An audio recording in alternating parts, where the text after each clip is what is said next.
بسم اللہ الرحمن الرحیم۔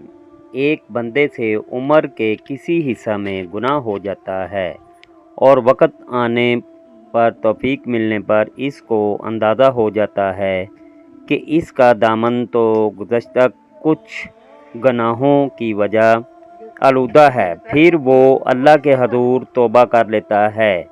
باقی ماندہ زندگی وہ خود کی اصلاح اور نیکیوں میں گزارنے کی کوشش میں لگا رہتا ہے۔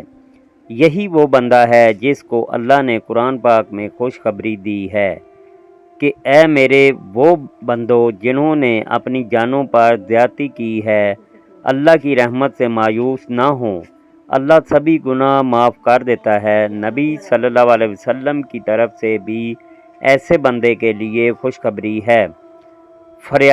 فرمایا گناہ سے توبہ کرنے والا اس شخص جیسا ہے جس نے کوئی گناہ ہی نہ کیا ہو، بلکہ اللہ ارشاد فرماتا ہے ان کے گناہ نیکیوں سے بدل دیے جائیں گے۔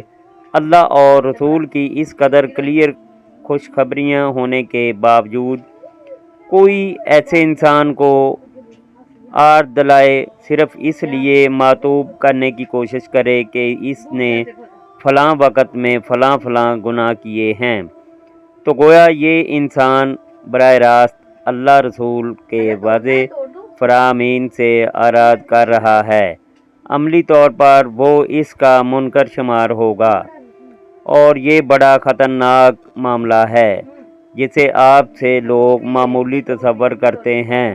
معاشرے میں نظر دوڑائیں تو بہت سے لوگ ملیں گے جن سے صرف اس لیے نفرت کی جاتی ہے کہ ان سے جوانی یا عمر کے کسی حصہ میں گناہ سرزد ہوا تھا، اگرچہ وہ صوم صلات بھلائی کے کاموں میں آگے کیوں نہ رہتے ہوں۔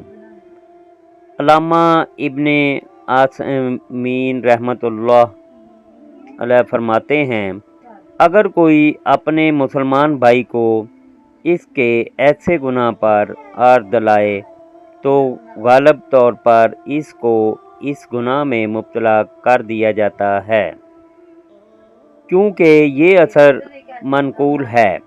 جو کسی مسلمان بھائی کو اس کے گناہ پر آر دلاتا ہے تو جب تک اس سے وہ گناہ سرزد نہ ہو جائے اس کو موت نہیں آئے گی، اور اس کا اثر اس کی نسل اور اولاد پر بھی پڑ سکتا ہے۔